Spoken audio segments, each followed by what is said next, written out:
Welcome viewers to American Politics, the hub of latest updates happening around you.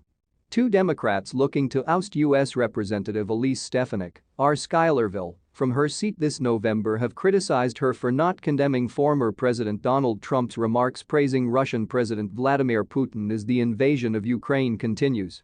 Please subscribe to our channel for more authentic insights. Stefanik herself has come out harshly against Putin, calling him a war criminal and deranged thug, while also criticizing President Joe Biden as weak and blaming him and his administration for the ongoing conflict.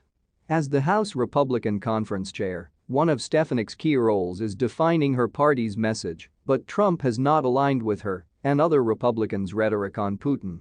In a February 22 interview on the Clayton Travis and Buck Sexton show, a conservative Tennessee-based radio program, Trump called Putin's move to recognize the independence of two Ukrainian regions occupied by Russian-backed separatists genius and smart, saying Putin was going in as a peacekeeper. Trump went on to insist the same would not have occurred had he been in office, but still described Putin's actions as pretty savvy. In repeated communications, including fundraising emails, Matt Costelli, a former CIA and counterterrorism official who resides in Saratoga, has criticized Stefanik for not coming out against Trump's remarks as well as those made by former Secretary of State Mike Pompeo. Both men have endorsed Stefanik's run for re-election. During a February 18 interview with the Center for the National Interest, Pompeo described Putin as very shrewd and capable as well as savvy, saying he has enormous respect for the Russian president. Pompeo has since described Putin as evil in interviews with Iowa news outlets, while still saying the Biden administration should have done more to prevent the invasion. On Wednesday, in the wake of reports of an assassination attempt against Ukrainian President Volodymyr Zelensky, Costelli's campaign harkened back to the December 2019 impeachment of then-President Trump. The House inquiry had alleged that, during a phone call with Zelensky several months prior, Trump had conditioned the release of military aid on Ukraine, pledging to investigate Biden and his son Hunter.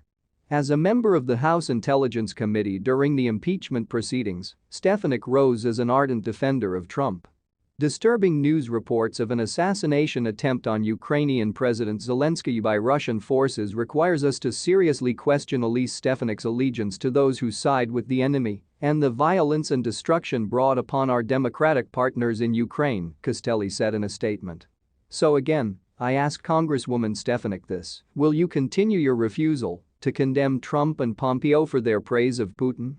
Will you continue to benefit politically from those who side with and support Putin and his aggression against Ukraine? And will you continue to put your political aspirations before our country and Night 21 amidst an unprovoked and brutal attack on a sovereign nation? The people of Ukraine, our nation and your constituents deserve better.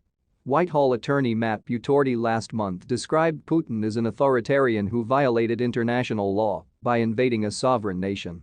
He contrasted the incredible act of bravery of Russians who protested the invasion of Ukraine with Stefanik's actions, saying the congresswoman doesn't even have the courage to call out the despicable comments of Donald Trump praising Putin and calling him a peacemaker and genius.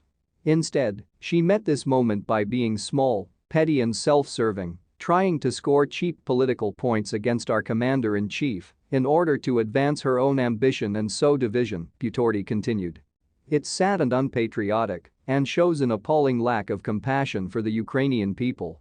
In a response provided to the press, Republican Stefanik's senior advisor, Alex DeGrasse, did not respond directly to questions asking if Stefanik agreed with the former president's comments or if, as the messaging chief of the Republican Party, she had any response to what Trump has said.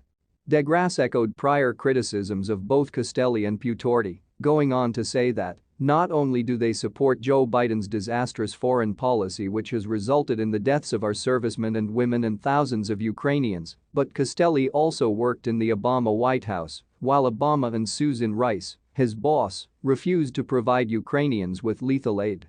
He said the two candidates had refused to condemn President Biden for the continued U.S. purchases of Russian oil and are silent on the call to increase domestic energy to counter Russia. DeGrasse added that Stefanik helped lead the sanctions bill against Russia more than a month ago and that Biden had lobbied against it, which neither Butorti nor Costelli had condemned.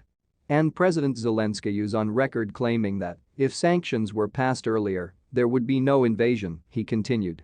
Castelli and Putorti are both rubber stamps for Joe Biden's failed foreign policy. Ezra Watson, a technician in the semiconductor industry and the first Democrat who officially announced his campaign to unseat Stefanik last year, shared a different perspective in a statement posted to Twitter February 26, in which he said he did not care what Trump has to say. The Wilton resident criticized rhetoric by members of Congress on both sides of the aisle.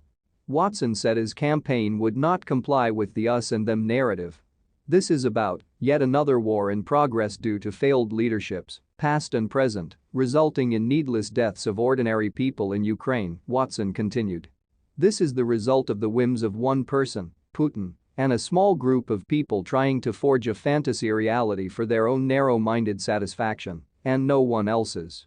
He said he is worried about how this could happen, and both Putin and Biden's power to use nuclear weapons, though he did say he believes the United States should be at Ukrainians' disposal militarily and that Biden is acting correctly as commander-in-chief. I don't give a crud about gas prices being $4 or $2 or free.